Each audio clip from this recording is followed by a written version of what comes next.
नमस्कार. अश्विनी चॅनलवर तुमचं खूप खूप मनापासून स्वागत करत आहे. ही अश्विनी. गुढीपाडव्याच्या तुम्हा सर्वांना अश्विनी चॅनलकडून खूप खूप शुभेच्छा आणि मराठी नववर्षाच्या पण तुम्हाला खूप खूप शुभेच्छा देत आहे ही अश्विनी. आपण चैत्रगौर बसवणार आहोत, त्याच्यासाठी लागणार आहे आंबे डाळ आणि पन्ह. तेव्हा ही चण्याची डाळ 1 बाउल घेतलेली आहे. ही आता आपल्याला 4 ते 5 तास भिजवून घ्यायची आहे. नंतर बघूया आपण आंबे डाळ कशी करायची ती. ह्या पन्ह्याच्या कैऱ्या ठेवलेल्या आहेत, याची सालं काढायची आहेत आणि आता ह्या कुकरला शिजवून घ्यायच्या आहेत. मग आपण पन्ह कसं करायचं ते बघूया. तेव्हा आंबे डाळ आणि पन्ह या दोन्ही गोष्टी आपण कशा करायच्या त्या आता बघून घेऊया. चैत्र गौरीला आंबे डाळ पन्ह्याचा नैवेद्य दाखवला जातो. हा कैरीची सालं आपण पूर्णपणे काढून घेतली आहेत. कैरी अशी पांढरी दिसायला पाहिजे इथपर्यंत आपण साल काढून घेतलेलं आहे. या बाजूला राहिलं आहे थोडंसं, मी काढून घेत आहे. असे या तिन्ही कैऱ्यांची सालं काढून घेतली आहेत. सालं मुद्दाम तुम्हाला इथे दाखवायला ठेवले आहेत. हे बघा, पूर्ण पांढरं दिसतंय ना, असं इथपर्यंत कैरी पांढरी दिसेपर्यंत साल काढायचं. पन्ह्याला आणि साखरांबा गुळंबा करता तेव्हा, असं लक्षात ठेवा. आता ह्या कैऱ्या आपण एका डब्यात घालूया कुकरच्या. पाणी घातलेलं नाही आहे खाली, फक्त कैरी ठेवणार आहे.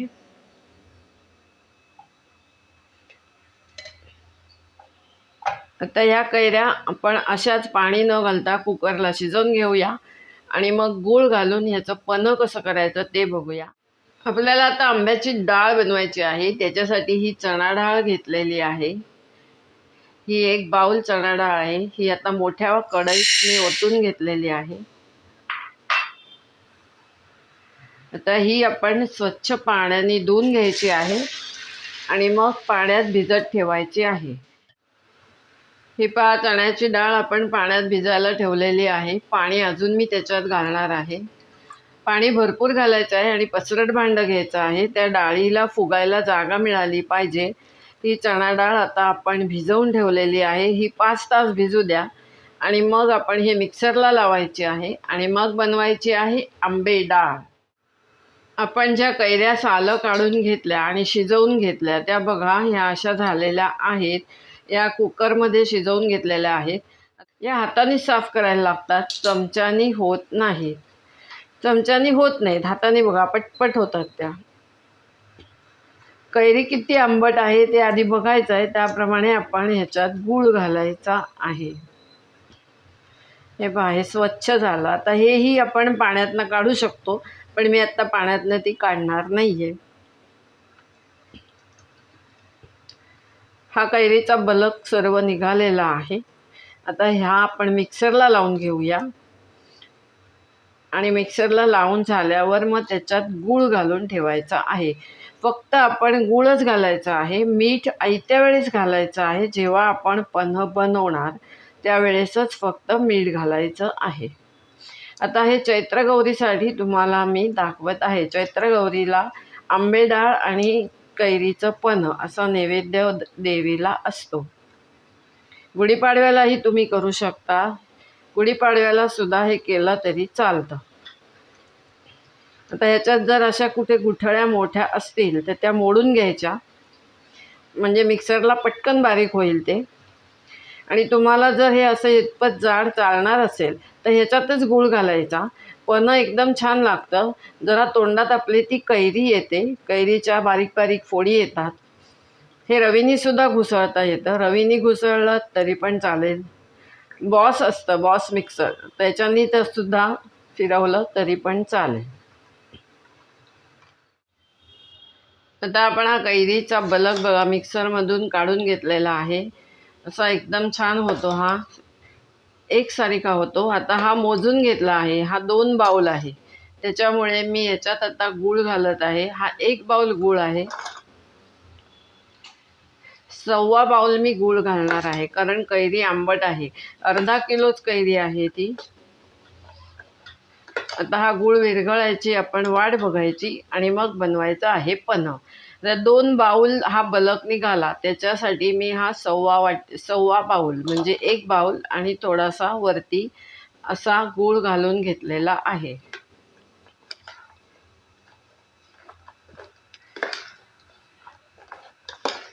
हे पहा, आता या गुळाचा मस्त कलर ह्याला येणार, पण ह्याला वेगळा रंग घालावा लागत नाही. आता हे असंच आपण बाजूला ठेवूया, झाकण ठेवूया ह्याच्यावर. हा गूळ विरघळेल आणि मग बघूया पन्ह कसं करायचं. आपलं मराठी नवं वर्ष चालू झालेलं आहे. चैत्र महिना हा आपला सुरुवातीचा महिना असतो. या चैत्र महिन्यात आपला पहिला सण येतो तो गुढीपाडवा. गुढीपाडव्याच्याही तुम्हाला सर्वांना हार्दिक हार्दिक शुभेच्छा व नववर्षाच्याही तुम्हाला हार्दिक हार्दिक शुभेच्छा. गुढीपाडव्याच्या तिसऱ्या दिवशी आपल्याला चैत्रगौर बसवायची असते. त्याच्यासाठी लागते आपल्याला आंबे डाळ व पन्ह. याचा व्हिडिओ आपण आत्ता बघत आहोत. त्याचं साहित्य बघून घेऊया. ही चणा डाळ आपण 4 तास भिजत ठेवलेली आहे. 1 वाटी घेतलेले आहे. मीठ घेतलेलं आहे. साखर घेतलेली आहे अंदाजे. तुमच्या अंदाजाने मीठ साखर घ्यायची आहे. खोबरं घेतलं आहे 2 खायचे चमचे. ह्या मिरच्या घेतल्या आहेत, ह्यातल्या 4 मिरच्या मी घेणार आहे. कोथिंबीर घेतलेली आहे, ही वरून घालण्यासाठी आहे. कढीपत्ता घेतला आहे. लाल मिरच्या घेतल्या आहेत ह्या फोडणीसाठी. 2 कैऱ्यांची सालं काढून घेतली आहेत, त्या किसून घ्यायच्या आहेत. हा आल्याचा तुकडा दिसत आहे, हा आता आपण डाळीत घालायचा आहे. जिरं पावडर घेतली आहे. जिरं पावडर जर घ्यायची नसेल तर तुम्ही जिरं घेऊ शकता. आता ही डाळ वाटताना ह्याच्यात मीठ, साखर, मिरच्या आणि जिरं. आता जिरं घालणार नाही आहे, जिरं पावडर मी वरून घालणार आहे. जर जिरं पावडर नसेल तर जिऱ्याचा उपयोग तुम्ही करा. आणि वर आपण त्याला फोडणी द्यायची आहे. त्यासाठी लाल मिरची, कढीपत्ता घेतलेला आहे. कैरी किसून घेऊया. आपण गूळ भिजत ठेवला होता या कैरीमध्ये. आपण ह्या कैरीचा बलक काढून घेतलेला होता आणि गूळ आता आपण ह्याच्यात विरघळून घेतलेला आहे. याचा बनवायचा आहे पन्ह. हा रंग घातलेला नाही आहे, हा गुळाचा रंग त्याला आलेला आहे. आता पहिले आंबे डाळ बनवूया, मग पन्ह करूया आणि मग बघूया आंबे डाळ व पन्ह. हे पहा, आपण डाळ मिक्सरमधनं काढून घेतली आहे. कोरडीच काढून घ्यायची आहे. चमच्यानी पाणी घातलेलं आहे. याच्यात मीठ, साखर, आलं आणि मिरच्या घातलेल्या आहेत. आता आपण ह्याच्यात कोथिंबीर घालून घेऊया. नारळ घालून घेऊया.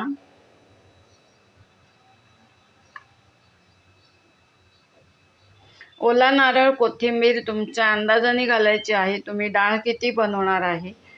आणि कैरीचा किस घालून घेऊया. कैरी मला 1च लागणार आहे. हे बघा, मी 1च कैरी किसून घेतली आहे, कारण डाळ 1च वाटी आहे आपली. कैरी खूप आंबट आहे, त्यामुळे दुसरी कैरी मी किसलेली नाही आहे. आता आपण हा कैरीचा किस घालून घेऊया.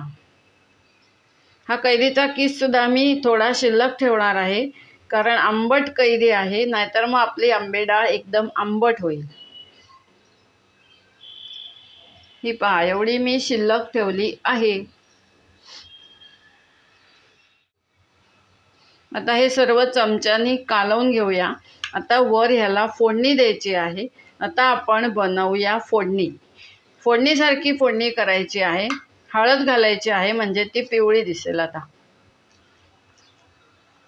आणि ही नंतर हातानेच कालवून घ्यायची, चमच्यानी ही बरोबर होत नाही.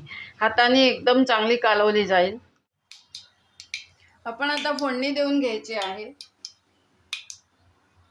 मोहरी टाकली आहे.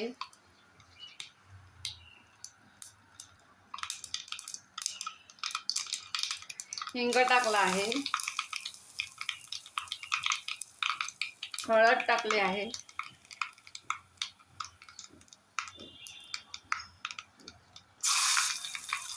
मिरच्या, कढीपत्ता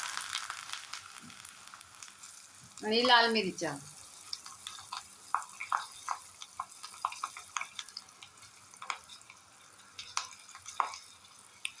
आता ही फोडणी आपण ह्याच्यावर ओतून घेऊया.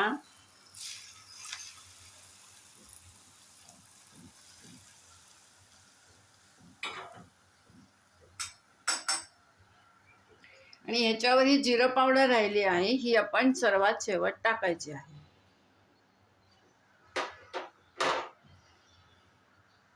आता ही कालवून घ्यायची आहे. आता फोडणी गरम आहे, आपण हात घालायचा नाहीये. आताच पहिल्यांदा चमच्यानीच कालवून घेऊया. आता ही मुद्दाम अख्खी मिरची घातली आहे, तुम्ही तुकडे करून पण घालू शकताय। अशा प्रकारे बनली आपली आंबे डाळ। आता आपण पन्ह करायचं आहे।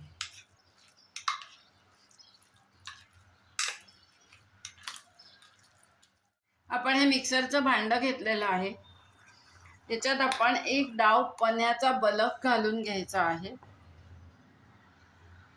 त्याच्यात गूळ विरघळलेला आहे। आता मी मिक्सरला लावते, असंच जरी तुम्ही पाण्यात विरघळवलं तरी पण ते विरघळणारं पन्ह आहे। हे पहा, डाव दिसते तुम्हाला। ह्याच्यात वेलची पावडर पण घालून घेतलेली आहे। आपण ह्याच्यात पाणी घालून घेऊया। पाणी थोडंच घातलं आहे, नंतर परत आपल्याला त्याच्यात पाणी नंतर वाढवायचं आहे। मिक्सरला हे फिरवून घेऊया। मीठ घातलं आहे, कारण आपण त्याच्यात मीठ घातलेलं नाहीये। तो बलक आता फ्रीजमध्ये तुमचा 15 ते 20 दिवस राहू शकतो। फक्त प्लास्टिकच्या बाटलीत ठेवू नका, काचेच्या बरणीमध्ये किंवा बाटलीमध्ये ठेवा। आता हे पहा, हे आपण जे गूळ घालून घेतला ते जे विरघळलं ते या पद्धतीत झालेलं आहे। हे एवढंच पातळ असतं। आता ह्याच्यामध्ये मीठ घालायचं नाहीये, मात्र एक गोष्ट ध्यानात ठेवा, ह्याच्यामध्ये मीठ घालायचं नाही। आता हे फ्रीजरमध्ये नाही, फ्रीजमध्ये हे आरामात 15 ते 20 दिवस राहतं। एक डाव ह्याचा घ्यायचा आणि बाकीचं पाणी घ्यायचं आणि ग्लासभर पन्ह तयार होतं। हे पहा, आपण मिक्सरमधनं काढून घेतलेलं आहे। आपण ते ग्लासमध्ये काढून घेत आहोत। आता हे राहिलेलं आपण ह्याच्यामध्ये पाणी घालायचं आहे। मिक्सरच्या भांड्यात पण थोडंसं पाणी घालून घेतलेलं आहे।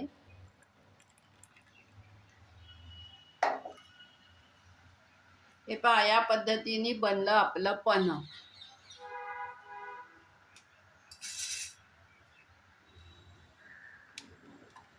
हे पहा, अशा पद्धतीने बनलं पन्ह। याच्यामध्ये बर्फाचा तुकडा तुम्हाला हवा असल्यास तुम्ही घालू शकताय, पण मी बर्फ घातलेला नाहीये, कारण मी थंडच पाणी घातलेलं आहे। असं एखादं कैरीचं साल किंवा असं काही आलं तर ते काढून टाकायचं आहे, कारण आपण सालं काढलेली आहेत, पण तरी सुद्धा ते येऊ शकते। हे पहा, आलं आहे याच्यामध्ये।